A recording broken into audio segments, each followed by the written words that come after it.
प्रधानमंत्री नरेंद्र मोदी के बॉस की सीट यानी कि नितिन नवीन जिस सीट से लगातार 2006 से विधानसभा के चुनाव जीतते रहे थे, उस सीट पर हुए उपचुनाव में अब भारतीय जनता पार्टी के लिए लगातार मुश्किलें बढ़ रही हैं। जी हां, उपचुनाव के आज नतीजे आ रहे हैं और नतीजों में मोदी के बॉस की सीट पर भारतीय जनता पार्टी के लिए सब कुछ बेहतर नहीं दिख रहा है। नमस्कार, मैं हूं प्रियदर्शन और आप देख रहे हैं न्यूज फॉर नेशन। और बांकीपुर विधानसभा सीट के उपचुनाव के जो नतीजे हैं उसमें 3 राउंड के मतों की गिनती पूरी हो चुकी है। तो 3 राउंड के जो मतों की गिनती पूरी हुई है वहां एक बार फिर से प्रशांत किशोर का जलवा दिख रहा है और प्रशांत किशोर लगातार तीसरे राउंड में भी बढ़त बनाए हुए हैं। तो दरअसल अगर आप देखेंगे कि तीसरे राउंड की जो गिनती हुई है उसमें प्रशांत किशोर को कितना वोट आया है, तो तीसरे राउंड की गिनती पूरी होने के बाद जो चुनाव आयोग की आधिकारिक घोषणा है उसके अनुसार प्रशांत किशोर को 5032 वोट आए हैं और इनके मुकाबले निकटतम प्रतिद्वंदी हैं भारतीय जनता पार्टी के नीरज कुमार, जिनको जो दूसरे नंबर पर हैं और इनको 3870 वोट आए हैं।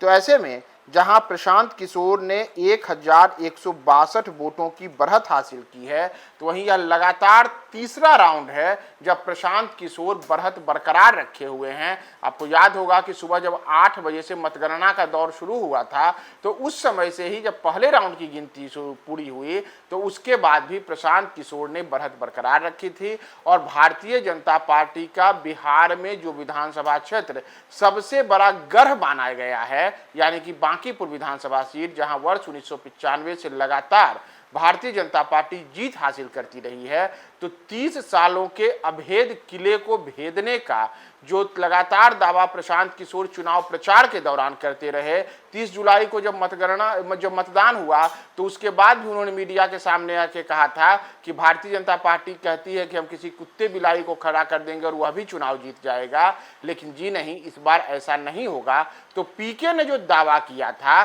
फिलहाल जो तीसरे राउंड की गिनती खत्म हुई है उसके बाद जो रुझान है, रुझानों में पीके लगातार बढ़त बनाए हुए हैं।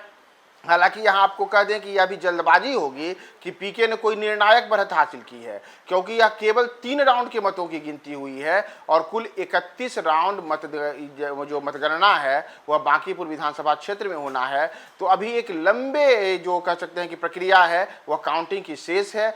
31 राउंड की कुल गिनती है, अभी केवल 3 राउंड की गिनती हुई है और इन 3 राउंड की गिनती के बाद जहां प्रशांत किशोर ने 5032 वोट हासिल किए हैं, वहीं नीरज कुमार सिन्हा के ने 3870 वोट हासिल किया है और तीसरे नंबर पर यहां राष्ट्रीय जनता दल यानी कि लालू तेजस्वी की पार्टी राजद की रेखा कुमारी हैं, जिनको 767 वोट हासिल हुआ है। यहाँ आपको यह भी बता दें कि जब दूसरे राउंड की गिनती खत्म हुई थी तब उस दौरान प्रशांत किशोर का जो कुल बढ़त था वह बढ़त 1161 वोटों का था और जब तीसरे राउंड की गिनती खत्म हुई है तो उनके बढ़त में कुल जमा 1 वोट की वृद्धि हुई है। यानी कि आप कह सकते हैं कि पीके के लिए जो बढ़त है, उन्होंने बढ़त जो लगातार तीसरे राउंड में बरकरार रखी है, लेकिन बढ़त में कोई बड़ा अंतर नहीं आया है और प्रशांत किशोर लगातार इस मुकाबले में तीसरे राउंड में भी अपनी बढ़त को जरूर बरकरार रखे हुए हैं। तो अभी कुल 31 राउंड की गिनती बांकीपुर विधानसभा क्षेत्र के इस उपचुनाव में की गिनती में होनी शेष है। कुल 31 राउंड की जो गिनती होगी उसमें से 3 राउंड की गिनती हुई है। तीनों राउंड में प्रशांत किशोर बढ़त बनाए हुए हैं। तो इस सीट पर चुनाव का आज का परिणाम किस दिशा में जाता है? क्या भारतीय जनता पार्टी सच में फिर से अपने इस अभेद गढ़ को बचाने में सफल रहती है या फिर भाजपा के इस दुर्ग में सेंधमारी करने में पीके सफल हो जाते हैं? यह तो मतगणना जैसे जैसे आगे बढ़ेगी पता चलेगा। हम आपको तमाम अपडेट्स के साथ हाजिर रहेंगे। बने रहेंगे न्यूज फॉर नेशन के साथ।